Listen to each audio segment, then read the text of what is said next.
and Toyota Vios. Okay, so for today's vlog, gagawin natin tong Toyota Vios. So bale, ayan, meron siyang ano dito eh. Ayan. Ewan ko lang kung magpo-focus ko. Nakita nyo guys, ayan, kinalawang na siya. So yung mga ganyan naman, akala nyo maliit lang. Usually, pagka ganyan, sobrang tagal, hindi nyo expected, meron na siya, kumakalat kasi yung kalawang. So kailangan magamot natin yan, mapinturahan natin yan kagad. Tapos meron tong mga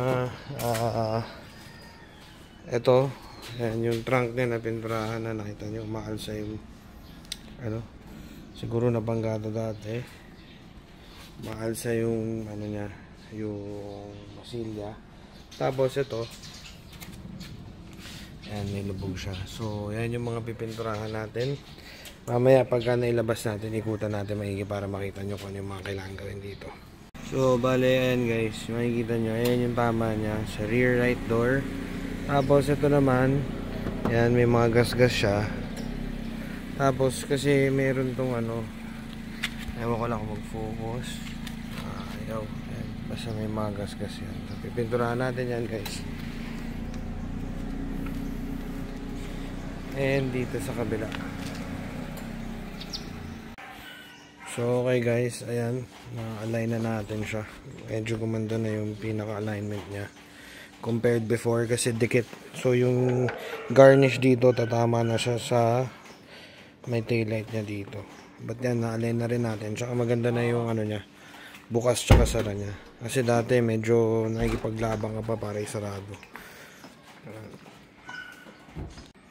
So ayan guys, kakalasin muna natin yung ano niya, siding siya para malatero natin yung bukol, yung kumbaga yung lubog dun sa pintuan.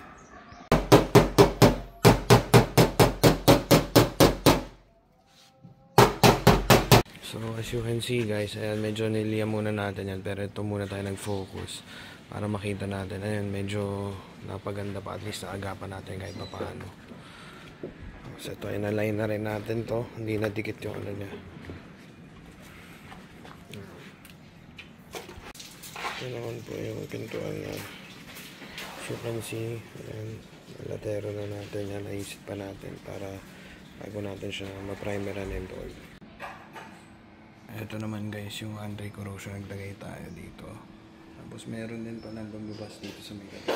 So update lang guys, ito yung mga bubugaan natin, itong quarter panel, itong trunk. So kung makikita nyo, ayan, na-repair na siya dati, yan yung umalsa. So sasagarin natin yan mamaya, tapos ipiprep natin ulit. Ito naman quarter panel ulit, and itong kanya pintuan dito. Tapos ayun, again ito, ayan, mga nangalakad na kasi.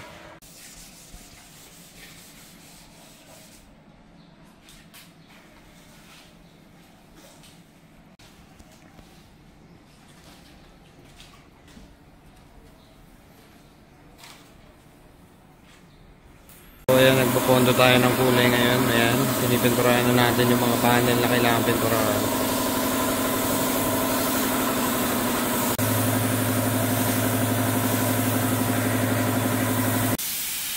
Ayan guys, makikita nyo, napakakapal ng top coat natin. Ayan, top na siya. Pero mag-a-apply pa ulit tayo mamaya. Pusin lang rin natin yung halos yung mga lahat ng sides na pininturahan natin.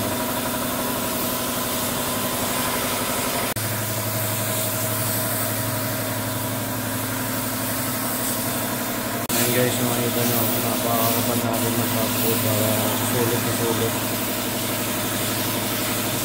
Saka makikita nyo, ulitin ko kalas-kalasan para yung singit.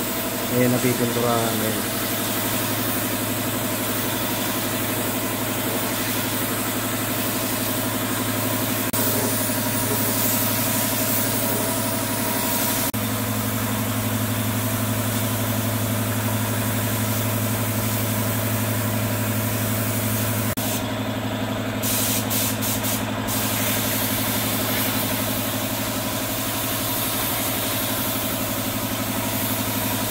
Ayan guys, kung makikita nyo, ayan, na top coat na natin yan. Bale, nakailang layer na tayo ng top coat.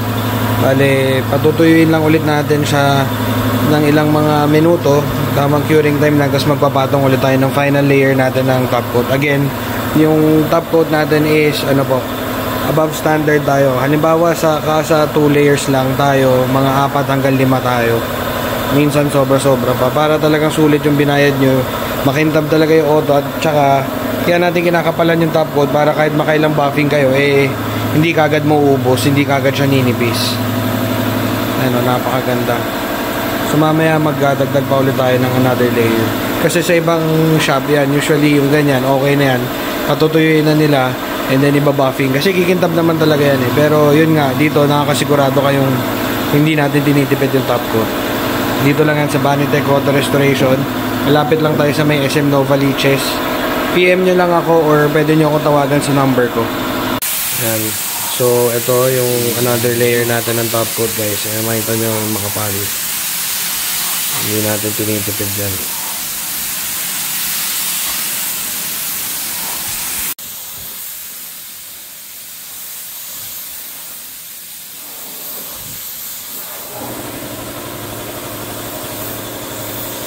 Yan, another layer ulit ng top coat.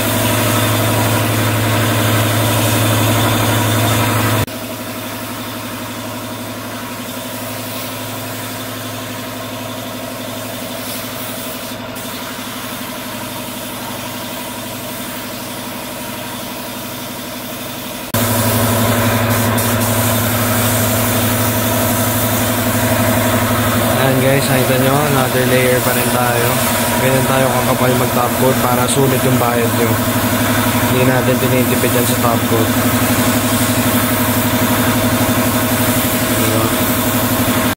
So ayan guys, meron yan lubog dyan. Bale, kinalas natin yung ceiling tapos yung latero natin.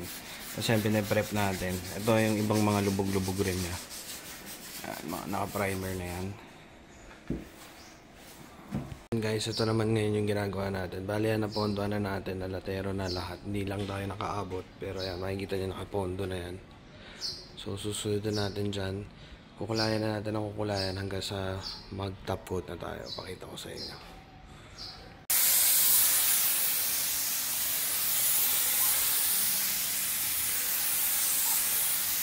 So, ayan guys, yan. Kukulayan na natin.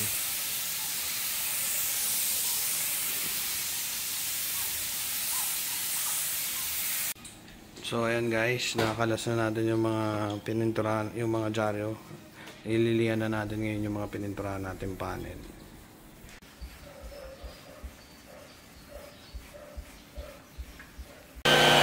So ayan na guys, bale yan, binabuff na natin ngayon yung mga panel.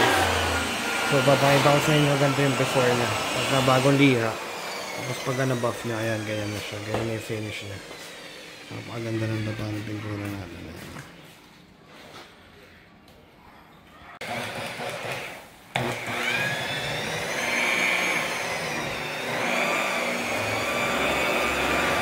So ayan, pinafoam pad na natin yan. Ayan, foam pad naman yan.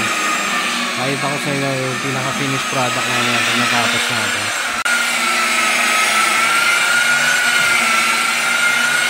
Alright guys, mabilisang ano lang. So ito na po, natapos na natin yung trunk.